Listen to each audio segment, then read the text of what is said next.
Hey guys, welcome. Oh, I forgot I was going to do this a different way. I was going to be like, oh, you're here. Hi, I didn't know you were. Then I thought, well, I just hit record. I know they're there. Let's read. I'm Elizabeth.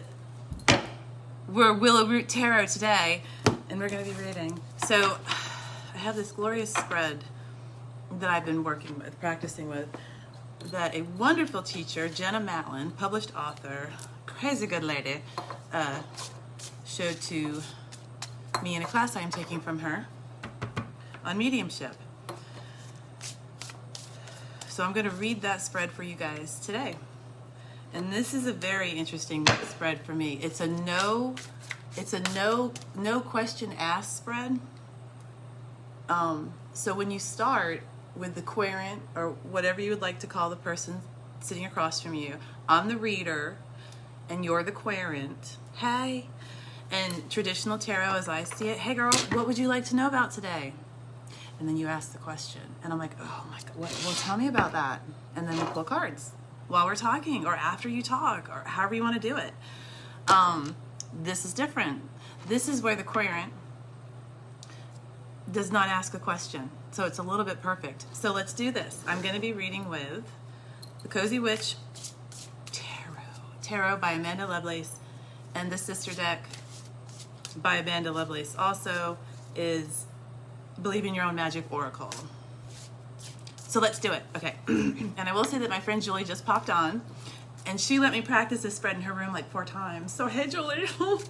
Oh, you guys can find Julie at Spiritual Compass, and that is on Meetup. Very fun metaphysical group. Check out the events. They're all different. And you can find me at Willow Root Tarot on Meetup as well. And willowroottarot.com. Let's go.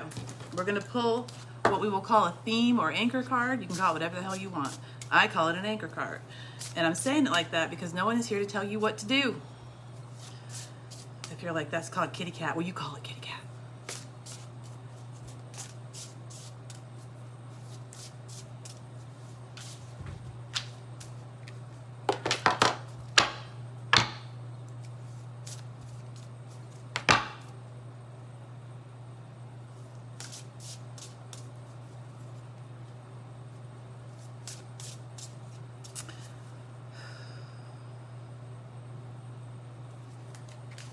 Right. Lavender. So how many of y'all have I pulled lavender for? I think a few. So lavender, surround yourself with love. Let's take a look at that card. Love it. And you can surround yourself with love in any way you want. You could have dried lavender hanging on the wall as they do, because they love the scent. So the scent envelops them in love. They have a little kitty cat right there. And remember how we were going to call our anchor card kitty cat? Let's call our anchor card kitty cat today. So our anchor card called kitty cat has a kitty cat. It's an orange. Is it tabby? Orange tabby? Is that how you say that? And then we have some candles. We've got some tea, or maybe that's some hot chocolate. We're going with hot chocolate. That's some hot chocolate. Yes, and here's something fun. Look at this. Just saw this for the first time. Can't see that far without my glasses on. Hold on, guys. I don't have my magic wand, so I'm going to use my magic fingernail. Still can't see it. It's right there. So this, where my fingernail is hitting, is her phone and her earbuds. Hang up and hang out. All right.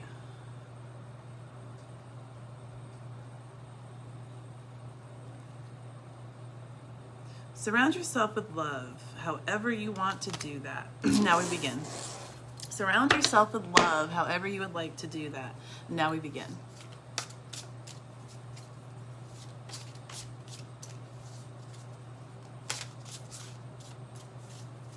So remember, you would not have asked a question. All y'all readers, get your fucking cards out. Let's do this together. Shuffle.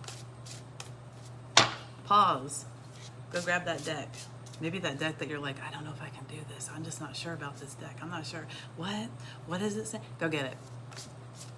Pull your anchor card from it, and then pull the rest from the comfort deck, the deck you're most comfortable with. Do it however you want. Here we go. We have, hold on.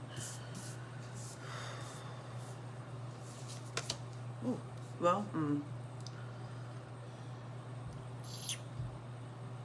Okay, so we're going to have 5 lines, and on the first line,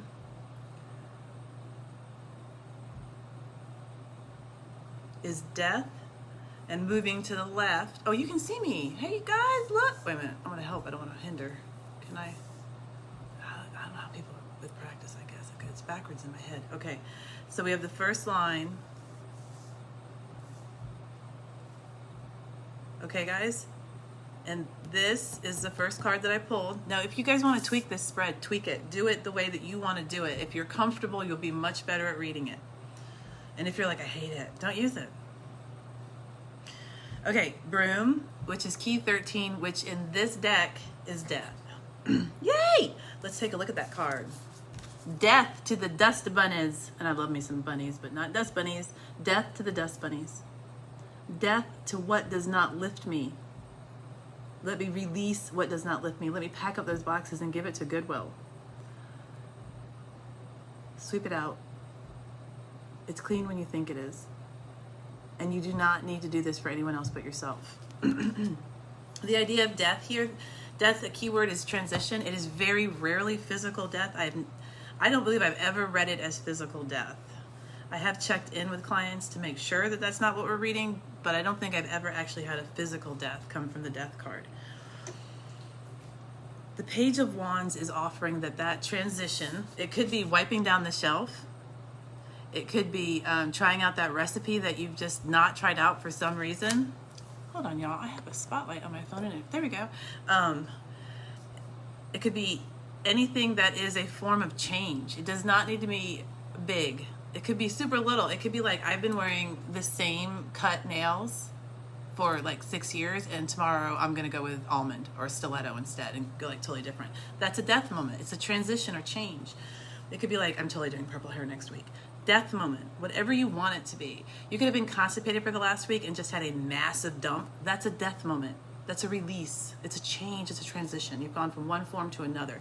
And it doesn't have to be massive. What is with my... Well, I bought this selfie stick for the special little light, which just died. So, that's a death moment.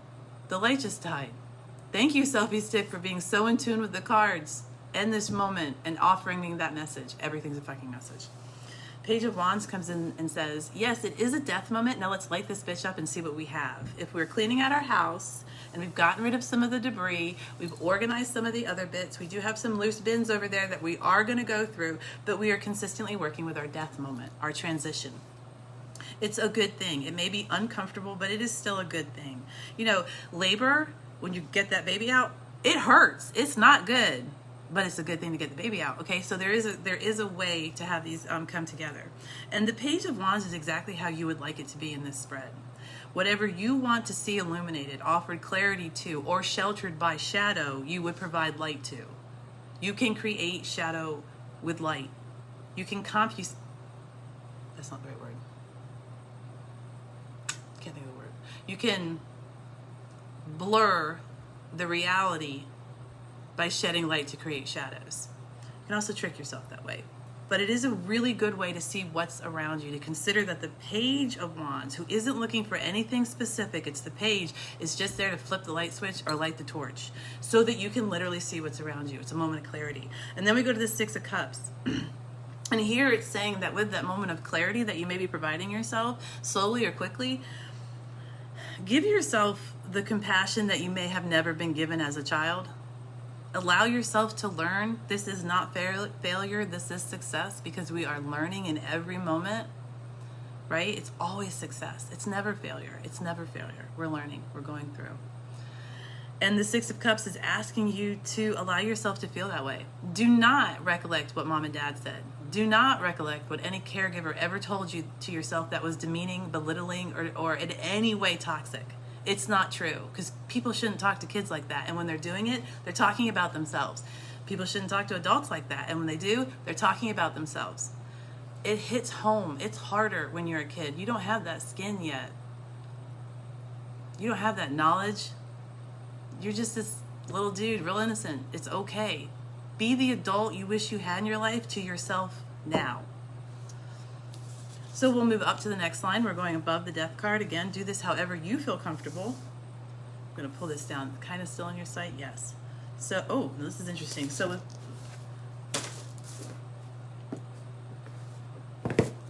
we're going to move this way. And then we'll do one more. Okay, perfect. So we have Queen of Cups, the Magician, and the Eight of Swords. Moving into from this transition and knowing that we are going to allow ourselves to understand what we're doing, we're giving ourselves the time and the grace to flourish and not condemn ourselves to the future that our caregivers told us that we would face because we were ignorant or stupid or not able. Bullshit, lies. So we have the Queen of Cups, and she's like, oh, Lord, it hurts. It just hurts. It hurts, but it's good. Discomfort is okay. It's normal. Pain is normal. Sadness is normal. And the Queen of Cups is still a fucking queen. And she hurts and cries and laughs every day for herself and for others. And she is in no way diminished by showing her emotions or saying to her friends, her lovers, her family, I don't have the answer. I don't know how to help you. Or very strictly saying, this is what you need to do. Please listen. Please. I've done this. It works. We go to the Magician, who is in frustration in this moment because they know that while change and transition are wonderful and normal, we all go through it, some of us every month, over and over. It's beautiful that we regulate our systems around this change. We have that much power to manifest our reality, right? I'm in a hotel room. It's a little awkward. And I'm like, no, I'm doing this reading. I'm dropping this content. It's fine. Just do it. Just do it. What's going to happen? Have y'all seen my other videos? I don't edit. It's fine. Just do it. Just do it. The Magician is like, okay, I'm one of the most powerful beings on the planet, and you're looking at me like, well, what do we do now? Oh my God. So then we have the Eight of Swords here with the Magician. This is like the Magician's cousin coming over and going, oh God, you're so good. I know we're in the same line, the same family line. I just don't see it in me. And the Magician is going, why are you wasting my time? In a very friendly way, saying, why are you presenting yourself into the realm of victimhood? Why the fuck do that? You've got people all around you telling you that shit. You don't need to be a victim. There are absolutely moments in life when you are. It had nothing to do with you, the act or thought or words that were perpetuated against you. You were the victim. You do not need to remain in the state of victimhood. You do not need to create that state, that realm of existence. It's not okay. It will ultimately hurt you. And the Magician knows this and grows frustrated because you are an alchemizer and you can create. You do not need to go out there and win $1 billion, but if you do, I would love a good tip. Not the verbal one. It's okay. You can start small. If you saw, okay, I just did this yesterday. I'm not saying you should do this because it might be, I don't know, it's kind of weird. I was in the grocery store and before I bought the bag of grapes, I ate one. I'm an alchemizer. I ate the grape. I alchemized the grape into nutrients for me. I changed its properties as I chewed it up. It was no longer the whole grape. If I spit it out, you'd be like, I don't know what that is. Same nutritional value, but I don't know what that is. I've changed its form. It's transitioned. And then I swallow it, and then ultimately it's way different. That's the Magician. In every moment of every day, you have that opportunity. It does not need to be where you're getting, oh, you're so fabulous. I love you. You are a god. It can be where no one even knows you're doing it. And you're doing it every day. You know this. It's good. It's a good thing. Let's go back here. Queen of Cups offers us above the Queen. We go to the Page. And then the Four. Okay, we're going to have the Seven of Pentacles. It's 4 Pentacles, 7 of Pentacles, the Star. Okay, and 5 of Cups. So we have a lot on this line. So we have... So the Page of Cups is sitting above the Queen of Cups. And this is a way that we can look at it, like it goes Page, Knight, Queen, King, right? So it's not that we're stepping back, it's that we're revisiting. Have you ever gone inside and held your inner child, hugged them and said, I love you? It's very beautiful. I can feel it in my body when I do it. I love it. It's like, it's not a step back. It's just a different way to be. The court cards are not necessarily a hierarchy. They can show a value of maturity in a thought or a person. It's not necessarily that, though. They can be a level playing field across the Page, the Knight, the Queen, and the King, depending on what you're talking about. Transition comes in all forms. This is a level playing field. The Page of Cups and your emotional value, because cups are about water.